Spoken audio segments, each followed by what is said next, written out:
The Rundown with Carrie Saldo podcast is funded by Armbrook Village Senior Living in Westfield, with support services designed to help seniors age in place, including a Compass Memory Support Neighborhood. More at armbrookvillage.com.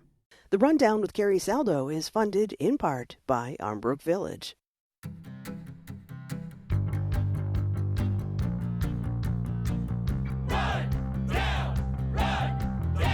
This is The Rundown, your weekly news and review from Western Mass.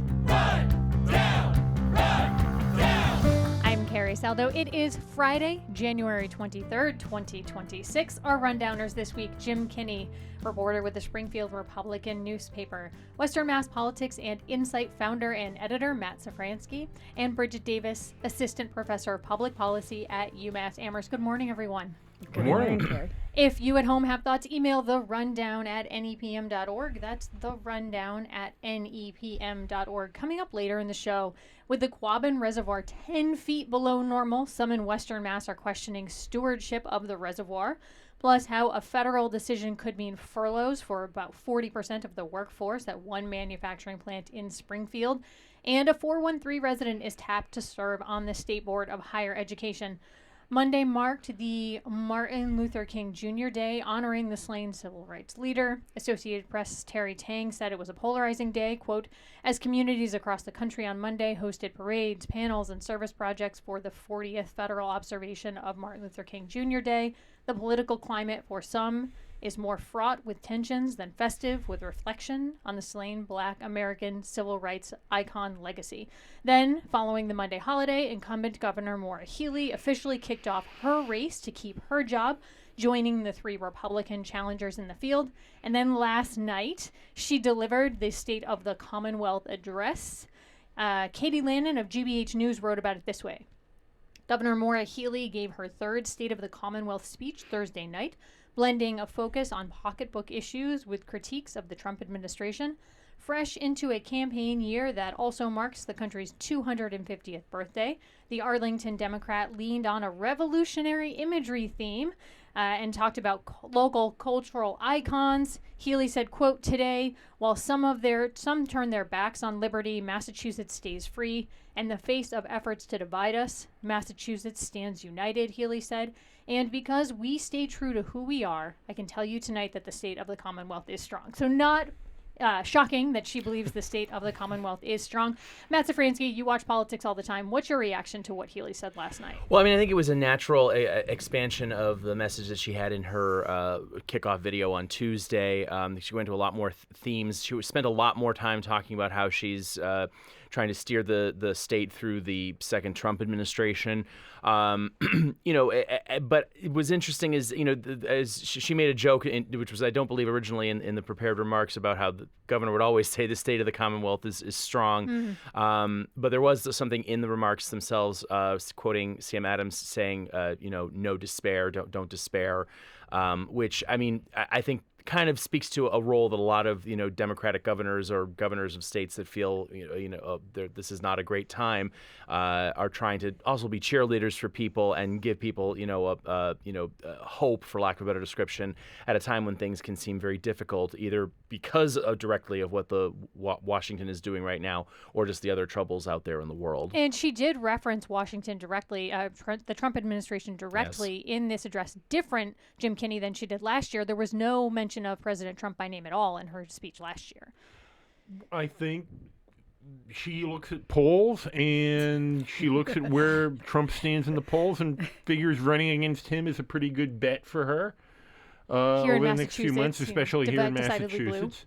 And he certainly isn't making a lot of decisions that are helping our state. You look at the offshore wind, the CRC thing we're going to be talking about later, tariffs and that impact on business.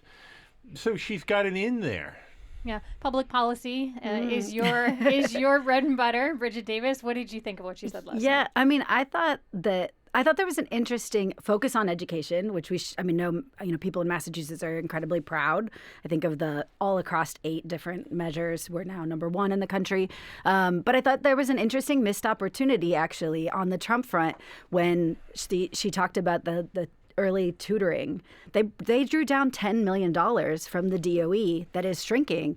And I just think it's an opportunity to actually say we're going to continue to be pragmatic and draw down every federal dollar we possibly can to support our schools in need. And we're going to keep trying to make the case that we need a Department of Education that runs in this country. And I think that would have been compelling. Yeah, and that early tutoring piece hasn't gotten a ton of press as of yet, but you pointed it out to me, and I do think it's a really interesting way in which they're trying to support this facet of education. And that money's going to schools that would have gotten funding for English language learners, but it got cut through the DOE, would have gotten funding under kind of DEI or underserved schools like Title I funds that got cut. And so it's really, I think, I'm glad they're being pragmatic and seeking those dollars. And I think it's a huge influx for schools that have been underserved to try to make sure that our students get caught up in K through 3 literacy. Now, this speech is coming at a time, it's made every year, but this is an election cycle. As we said, she announced earlier, or released her video early this week. The Globe talked about the reaction from her Republican challengers, saying, quote, her Republican opponents quickly criticized Healey for glossing over the state's problems in favor of attacking President Trump. More specifically, challenger Mike Kinney said that she is scapegoating the federal government for the state's fiscal struggles. Ryan Shortsleeve, the former MBTA executive, called her plan to temporarily cut utility bills, which she announced $180 million for this week, a shell game. And he's referencing the fact that it's going to be a short-term cut. People are going to have to pay it back in the spring, similar to something she did last year. And then Mike Minot said that Healey's stated focus questioned her stated focus on addressing costs, saying, quote, is it easier to live here than it was 3 years ago? Are your bills lower? No. And this is a challenge that she is going to have to face. I thought it was interesting, though, in the speech, she used the phrase affordability agenda. And so for me, President Trump has come out in recent weeks saying affordability, it's a woke word.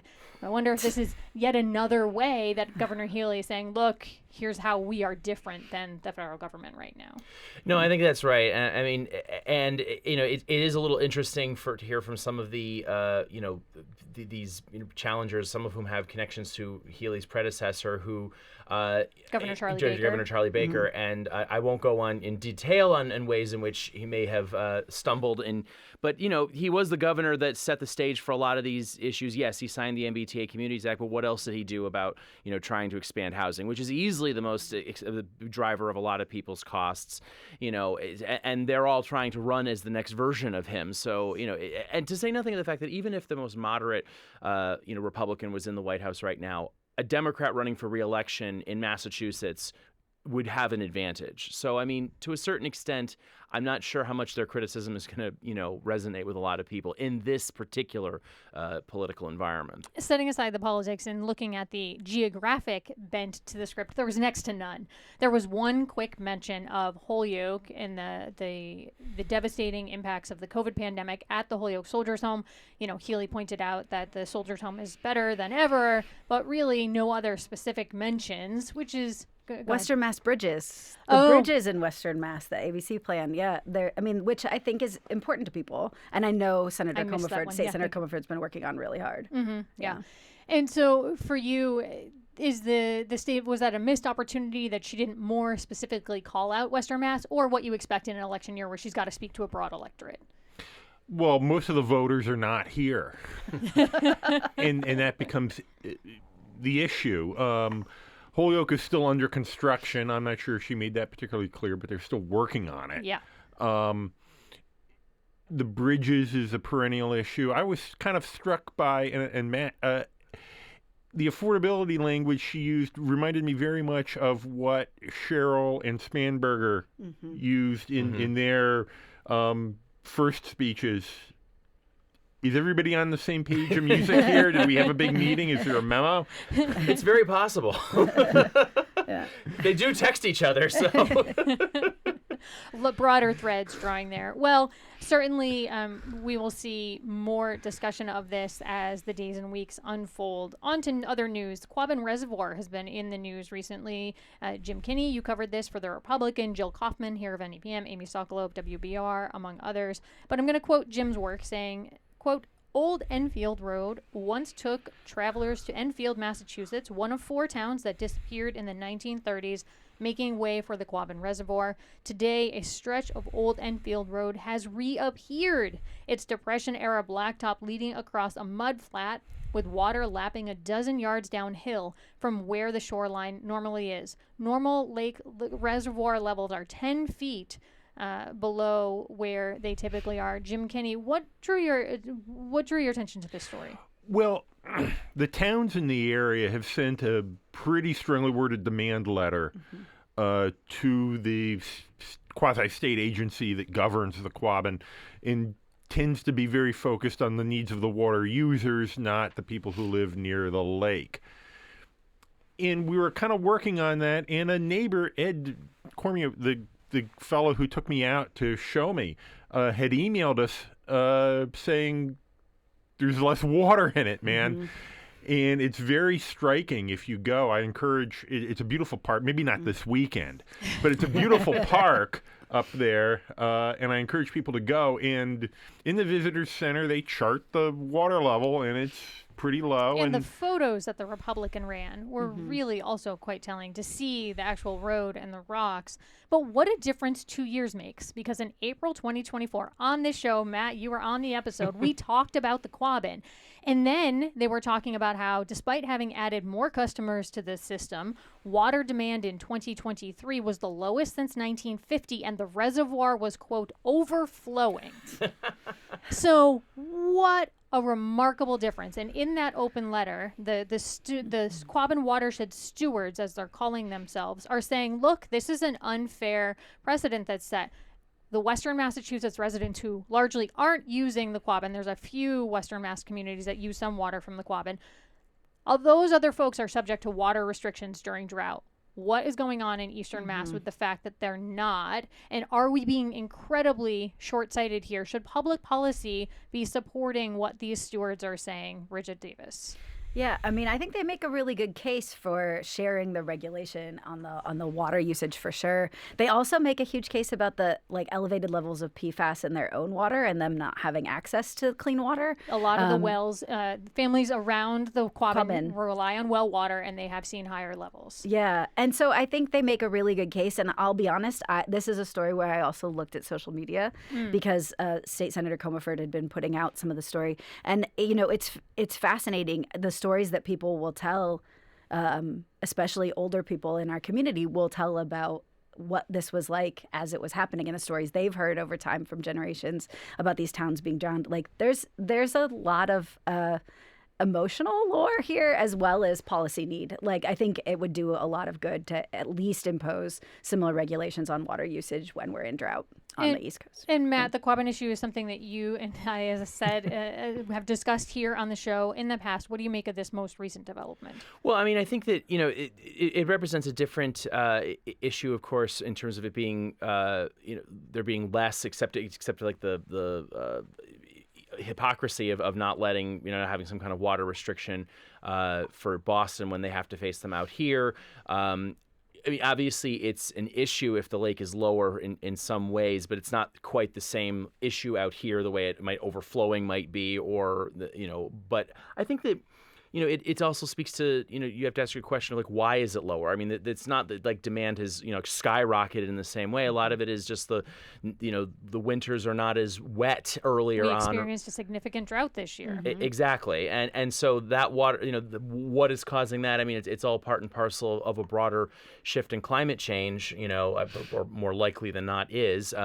Have had a little bit of more wintry winters these past few years, and as we shall discover this weekend. But I think it reflects. It's a constant reminder that even though we're not on the coast, we're still very much affected by the changes in the way the weather has been against the historical norm over the last 100 years before. And for MWRA's part, the Massachusetts Water Resource Authority, which is that quasi-public agency that Jim referred to, what it has said in response to the Quabbin watershed, according to Jill Kaufman and Amy Sokolo's reporting, is that it values the town's partnership and appreciates residents' advocacy.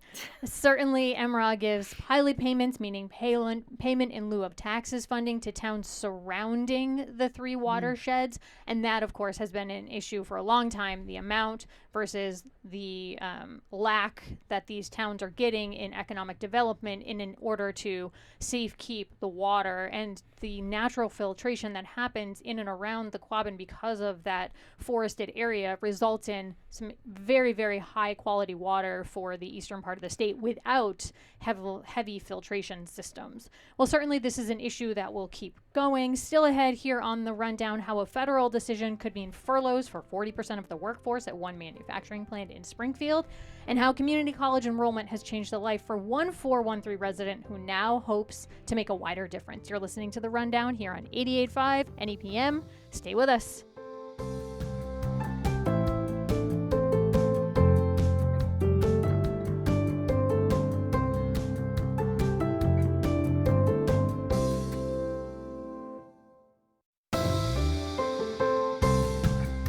Welcome back to The Rundown here on 88.5 NEPM. I'm Carrie Saldo, joined by journalists Jim Kinney and Matt Szafranski and public policy professor Bridgette Davis.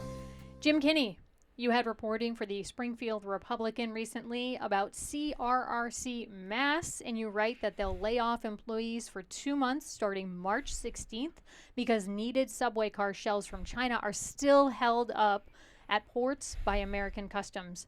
How many employees are going to be impacted here, Jim? 100 something. A small portion of a larger workforce. A lot of blue collar union people, both in the electrical workers and in the sheet metal workers, and then some engineers, some white collar folks who work out there and do quality control. And the company has said that it does plan to continue employees' health care benefits during these anticipated 2 months of furloughs. U.S. Customs and Border Protection Service agents blocked the delivery of car shells and assorted parts at the Port of Philadelphia, and they raised concerns that CRRC is using parts and materials created by child laborers or by forced labor. Is there evidence to support this concern at this point? There has been some reporting that child miners in Africa have work and feed the supply chain that ends up being used to make things in China. And that's where the car shells and some of the parts are fabricated. I really think that this is more of it's a push against Chinese manufacturing. It's a push led by other manufacturers of railroad cars who don't want CRRC, which is owned by the Chinese government, to get too much of a foothold in the American market. And they've been lobbying very hard for restrictions over the years. In some ways, though, CRRC hasn't exactly been helping itself. It's been plagued by cost delays, cost overruns. It lost a contract in Philadelphia a couple of years ago because it was taking too long. The T here in Massachusetts has thrown more money at the company to complete the projects that it has in the pipeline. You've often written about CRRC. You at one point were like, CRRC, time to sell and get out while the getting's good. What do you make of this? Yeah, I think that, I think Jim's absolutely right that there's definitely been a broader push both from competitors. There's an ideological one that's been going on. But even before the current administration took office, CRRC had a lot of problems. I mean, and it's funny too because it was seen as manna from heaven almost. And I was at one of the events, the tail end of the Deval Patrick administration when they announced it on the site of the former Westinghouse factory, which had been a blight in the city for years. And unfortunately, it doesn't seem like the company was really been prepared to market itself and prepare a product that transportation companies want to have. And it's unfortunate because they should have been primed perfectly for a substantial amount of investment in transit that was in Joe Biden's infrastructure bill.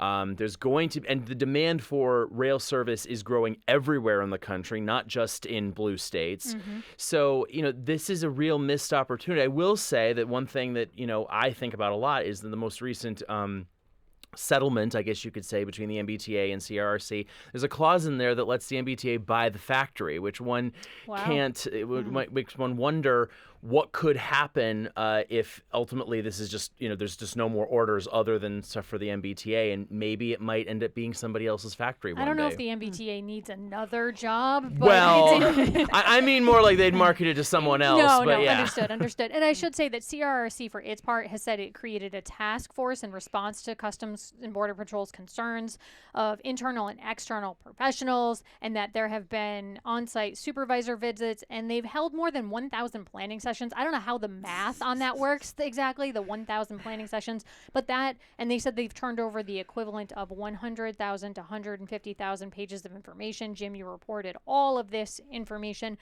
Bridgette, what do you make of this happening with CRRC? I mean, this is a bit out of my scope, but I'll say I'm glad that they gave a definitive timeline and are keeping healthcare going, because layoffs can be contagious, furloughs can be contagious, and so I'm glad to hear that. And I'd just say, it's ironic to see the focus on child labor when we've had a number of red states lower their child labor laws and kids being able to work starting at like 12, 13, 14. Mm-hmm. Certainly an issue that will be ongoing here in the region, and we will keep watching it here on the Rundown. Oh, I will also say, though, that you pointed out in your reporting, Jim, that the Red Line subway cars, there's 58 that have been ordered, 258 cars delivered, 252 on back order are slated to hit be finished up by the end of 2027. So that's where that goes. They've done better recently, maybe too little too late, I think, but they certainly have been hitting their marks more recently. All right, by Anthony Camilleri, a headline out of the Greenfield Recorder. Amherst resident and Greenfield Community College student has been tapped to serve on the State Board of Higher Education. Quoting, Greenfield Community College student and Amherst resident Michael Hannigan, known for his food security and affordable education advocacy, has been tapped to serve on the state's 13-member Board of Higher Education. The 44-year-old student, an Amherst native, enrolled at GCC in the summer of 2023 under Mass Reconnect, the state-funded program ensuring access to free community college education for students ages 25 and older who do not have bachelor's degrees. Hannigan, who majors in farm and food systems and human services at GCC, is slated to receive his associate's degree this spring. Bridgette, you pointed this story out to me. Why did it stand out to you? Well, I just think it's an unexpected, maybe we should have anticipated it, but an unexpected benefit of Mass Reconnect is actually having people with lots of lived experience. Hannigan worked for UMass, like actually stocking food and I think on like the loading docks, on the right? loading docks, yeah. And I think for somebody who is not oftentimes these positions on the like student positions on the State Board of Higher Ed are filled by 25-year-olds, right? 23-year-olds. And not to say that they all don't also have lived experience, but I think if we start to see Mass Reconnect folks get linked into these networks where they're bringing their like years of lived experience, their work experience, their labor experience, and they're putting it to use not only in their field, but like in these kind of advocacy or local politics, I think we could see a whole new generation of interesting leadership among people of all ages. And I thought that was really fascinating. Yeah, and it could be my love of a good narrative, but I think it's remarkable to me how the variety of Hannigan's life experience is coalescing here. He helped to restart the Permaculture Club at Greenfield Community College.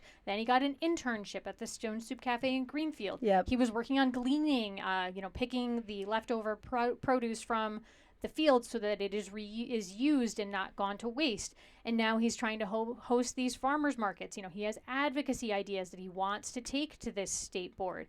Matt Szafranski, you were mentioning before we went to air that this is something we don't often talk about, these higher education appointments. What do you make of this? Yeah, I think there's two thoughts. One is, I did recently write about some of the strife that's been happening at STCC and Springfield Technical Community College. And so the board of trustees of these individual schools and the Department of Higher Education above them are really have a really important role. And when they use it appropriately, it has a huge impact on both the people that work at these campuses and attend classes there. The other thing that came about from my reporting on that is that, and this is a factor in the vote of no confidence that the faculty union issued, but was not the principal driving reason, Mass Reconnect has done some great things, but it also has strained some of the campuses quite a bit. So it'll be interesting to see if having somebody who's been through that program is able to provide that perspective and give voice to the student view of these are some of the things that my classmates are seeing who are going through this program. We're very grateful to have this program, but there are other resources we need because they are non-traditional age students. They need different kinds of counseling, they need other kinds of support, other kinds of programming.